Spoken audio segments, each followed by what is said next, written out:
Welcome to Alpha Wolf Capital. I'm Tim, and I want to personally thank you for stopping by. This channel is designed to help small companies, both public and private, gain exposure with potential consumers, investors, even partners. Take, for example, today's guest, CEO Vin Singh from Bullfrog AI. Bullfrog AI is using proprietary artificial intelligence and machine learning analytics platform, which they aim to improve drug development and clinical trials through identification of high value data niches and patient subgroups. This will ultimately lead to improved clinical outcomes for patients and reduction of trial and error treatment strategies in our disease areas of focus.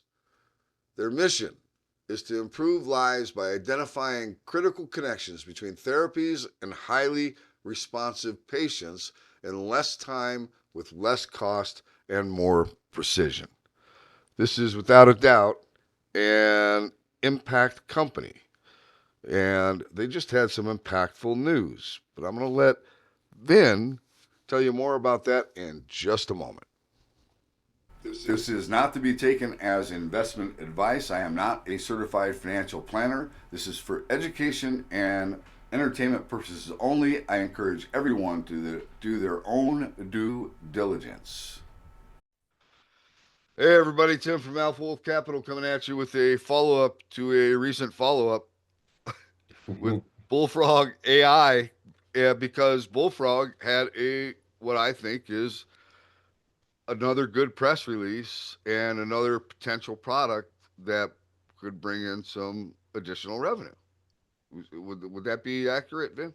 Yeah, that's it, Tim. Good to be back with you. So we put out some couple of pieces of news recently around our Bullfrog Data Networks solution, which is sort of think of like a Palantir type model, but focused on drug discovery and development. And basically, what we've come out with is we'll call it our solutions library. So as we've gotten experience analyzing certain types of data, we can now basically automate that process. So now we have a much like an automated method for drug target discovery, automated say processes and algorithms, everything for drug rescue. And then we're continuing to add to that. Everything we're doing is in the cloud. Now we're working with 3 cloud partners. Uh, uh, I think that's fantastic. That will cover, every company in our market is working with one of them, Microsoft, Google, or AWS. Yep. Um, and then we've recently added another capability called BF Prep. And BF Prep is a data preparation, we'll call it module. And have the ability to take very, very large, messy data sets and rapidly get them cleaned up and formatted and structured so that they're suitable for AI analysis. Okay. And and we've done work we've had situations where we've had tens of thousands of pages, thousands of pages of handwritten notes. And this is important information we're talking about, like clinical trial data. So Right. it's got to be done accurately. And our client was incredibly impressed with what we did. But now we have that capability, and now we can do it. Now that we've done it, we have that. It's it's kind of an automated process at this point, and now we can offer it enterprise wide to companies, big and small. And that's a particularly exciting one because we know that data is the key to AI, and messy data is a problem across every single industry. It's not just ours, but I think ours in particular, it is a big problem, which prevents companies from actually being able to take advantage of AI tools, right? Right. Because if you don't got your data prepared, organized, structured, you can't use AI, right? And so you're just shooting yourself in the foot. You're at a disadvantage. So we think there's a very substantial market opportunity. And I think the opportunity extends outside of life sciences for us. It could be broader healthcare. Um, and so there's a problem and we got a solution. Perfect, right? This also just gets us in the door with clients, right? Once you're in the door, we're the ones handling the data. Well, then you can upsell them a Bullfrog Data Network solution. Say, hey, how about we analyze your data for you, help you, optimize your clinical trial, discover new drug targets, tell you where the drug targets you discovered kind of sit in a network. How successful are they going to be? Things like that. Um, so those are the couple pieces of news, we put out. And we also put out a white paper just yesterday on really our approach to using AI for drug discovery. And it just demonstrating our thought leadership in the space. And we're going to continue doing this kind of thing because we know we have great technology. We're working on some amazing projects, and we're getting a lot of interest. And obviously, everything I just told you ties into the partnership with Signature Discovery because they're going Right. to be selling these solutions for us around the world. Um, and they're going to be coming online here, very soon. We're kind of training their commercial team. So yeah, one of the things that we touched on before we hopped on was the fact that Signature is a big. I mean, look, they signed the deal with you. Obviously, they believe that there's something there, or they wouldn't have signed the deal with you, right? So, Right. but the difference is you're chomping at the bit because you're a small company and you're very nimble and you're ready to go now, Right.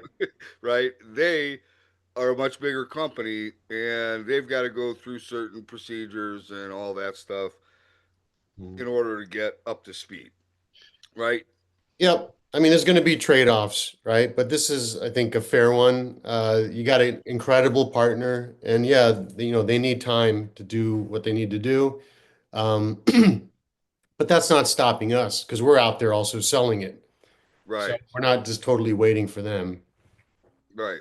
Okay. And as far as big pharma potential opportunities, those things are still in discussion, right? I mean, there's Excuse me. nothing definitive, but Yeah. conversations are happening. A lot of them. And yeah, we're in deep conversations with a number of pharmas and pretty excited about that. Um, and I've been saying for the past several months, I'm very optimistic that we'll get at least one deal done this year. Right, And, and you know how it works. You get one done, you'll probably get two or three. right. You still feel good about the potential for getting one Yeah, done. I feel very, very good about it. Okay, Um, and anytime you're doing a deal with big pharma, it's a long process. right, It can, take 6, 9, 12 months, to get the deal done, depending on the size of it. Um, so, in some cases, we've been talking for about 8 months to these companies. okay, okay. So you got. Let's just break it down real quick. You've got also the phase 3 trial study that's going on. That Yeah, with Alazon Pharmaceuticals, we should be finishing up our analysis in by the end of August. And then okay, shortly after, we'll put out some news about what we found.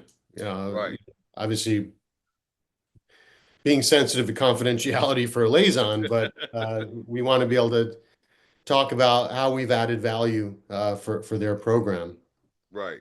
So you've got that. You've got signature, which will be hopefully up to speed by then, right? And Yeah. maybe you have a better feel as to how that's progressing. And the other thing is the new product that you're coming out with, the BF prep, right? Yeah. I mean, So, you've I got a think lot of irons in the fire. we got a lot of irons in the fire. Everything's converging. I think it's going to be a very interesting end of Q3, beginning Q4, because a lot of these things will have matured enough to a point where we can expect to, you know, start seeing deals happen. So it's yeah, I'm excited, and we just we got to get those first few wins, and we're on our way. I can tell you that we're definitely on our way. Um, Well, look, all I can tell you is this: don't worry about the stock price. Just keep executing, right? that's that's all we can do, I mean, and that's that's all you can do. we and I know your listeners or viewers already know our story, but we're a lean company, right? Lean company, technology first, and you just look at the float and Yeah. So um, let's break it. For those that haven't seen, your how many shares you got outstanding, fully diluted? it's around 10 million shares outstanding, uh, Okay. seven in the float. Um, but the real exciting upside here is what are the revenue multiples, right? Yeah. So you can think about that first deal. If it's a pharma deal, you probably have a number in your head, like a minimum, right? It's not going to be, peanuts. Um, and we study this obviously, but if the multiples we see for the types of things that we're doing are pretty high, right? 35 times revenue up to over 100. Uh, Really, that's for these early deals, right? And then Right. it sort of level off at some point. But I think that's what's so exciting about this. We're only burning about $6 million a year, and we're sitting on all of this potential. And as you can see, the strategy of partnering is paying off. We do a lot of partnering. Right. Signature is a partnership. The Lieber Institute with all their amazing brain repository. And we have a number of opportunities that have come out of that work, and even some adjacent opportunities because now we're looking at neurodegenerative diseases like Alzheimer's and Parkinson's. So there's other CNS opportunities that we're seeing. Right. We're in the middle of discussions. So it's like you said, we're just going to execute. Can't control the stock. Obviously, this is my opinion, but I feel like we are like significantly undervalued considering everything that we're sitting on right now, and the wins that we've been getting and the progress that we're making. So I'm just going to throw out two observations, and I just say this stuff because of the fact that I know how retail investors think or how they view things. One of the things, and you and I have talked about this before. I think you sold 43,000 shares or something like that, right? yeah, This is always the thing with retail investors, man. I mean, it's like, look, if they see you sell one share, they have a problem with you selling one share, yeah, right? yeah, And the reality is, look, this is your business. You have a family, and you have responsibilities and things that you need to make sure are taken care of on a monthly basis, just like everybody else, right? yeah, yeah, And you set up what's called a 10B51 plan, which is because otherwise you have blackout windows and you can't, right? So you right, literally set up a plan to handle your day to day living expenses, right? right. That's what you do. That isn't an indication that you are trying to unload your entire position. No, and remember the 10b5-1 is automated. I don't Right. control it. I cannot interfere with it in any way. I can't touch it. I don't talk about it. It happens. Um, and the other important point is the percentage of my holdings that have been sold through it are pretty small. I mean, Right. these are small numbers we're talking about. So I get it. I get in general how investors look at it, Yeah. but I'm glad you brought this up and explained it. I mean, they should understand. This is not me saying, "Hey, I'm worried about something. I'm going to sell now." That's not it. That's not the case. No. And then I think the other issue is how are you doing on cash? Right now we're in good shape and going into Q1.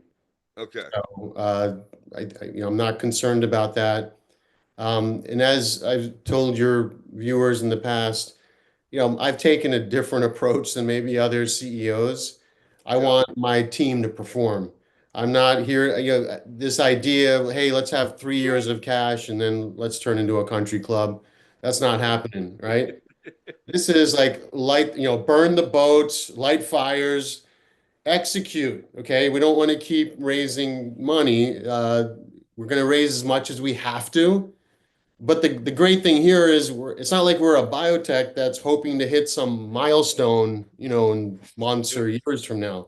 We're trying Right. to get, we're on the doorsteps of generating revenue on multiple fronts, right? It's not just one thing. Yes. So that's a different model. Yeah, like a typical biotech investor, that's like foreign territory for them, Right. right? Right. But Absolutely. for tech people, I think they get that. And we're kind of in the middle here. We're a hybrid. So I think it's important that everybody understand we are focused on executing and generating revenue. We'll raise money when we need to, but we're not looking to, raise several years worth of cash. We'd Right. rather fund the company with cash flow from deals. Right. Right. That is the goal. Right. That's the goal. And I would think any investor in the world, that's what you want from the company you're invested in, right? I mean, And signature was a good step in that direction. Right. it's a great step because think about it. These guys have been around for like 20 years or something. Think about what that list of customers looks like, Right. right? And they're, like I said, they have like maybe 1,000 employees. It's not this tiny company. So we, with a snap of our fingers, all of a sudden are going to, you know, be connected with hundreds and hundreds of companies all over the world. Right. Um, it's great for us, but it's also great for Signature. It's a. I think maybe the thing that you need to recognize is that a the whole AI space is under a microscope, right? In terms of well, who's AI and who's not AI. You're definitely AI, and I mean to me that's not even a question, right? Right. And then what makes you significantly different is the data set that you have available to you that nobody else can reproduce. Bottom Right. line, right? Yep. We got the two key ingredients for a successful AI company, the technology and the data. I mean, and it's not even debatable. Right. So Um, it's just a matter of time. I mean, yes, you got validation with signature. There will be more validation that will come from that validation, right? And right. as people start to see that, I think that's plus you'll have the phase 3 stuff. I mean, you've got a lot of potential catalysts percolating right Yeah. here, right now. The stock is sitting at what I would call a support area. It's been you've tagged this area 3 times, you've held 3 times. I don't see anybody in charge of the stock right now. Meaning, I don't see bulls being in charge. I don't see bears being in charge. It's Right. literally in a wait and see mode. So okay, it's wait and see mode. We know that within the next 3 to 4 to 5 weeks, you've got some potential catalysts that are going to come, right? We do. And, going, like we talked earlier, end of Q3, going into Q4, I think there's, really significant upside potential here. Because, by then the signature relationship is more, is matured. Their commercial team has had ample time to get out there and sell the solution. Yep. We're also pushing it and promoting it. Yeah, we're continuing to evolve Bullfrog Data Network solution library and add more capabilities. And then the dozens of, business development leads in our pipeline for big pharma partnerships around, the Lieber discoveries, and Yep. as well as other related CNS opportunities. It's quite a bit.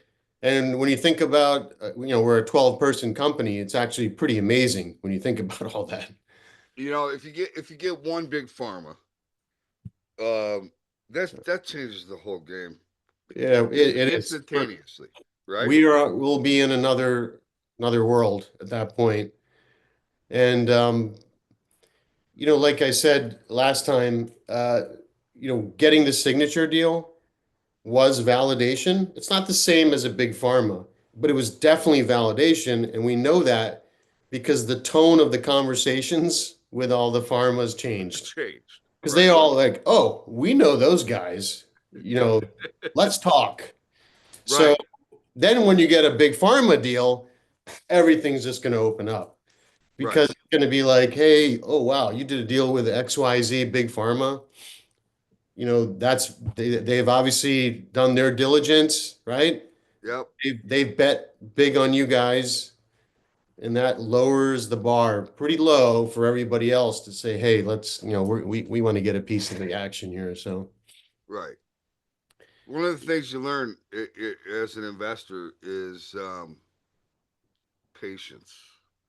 Patience is the key, right? Patience and education. I mean, you stay on top of the story. Stay, look.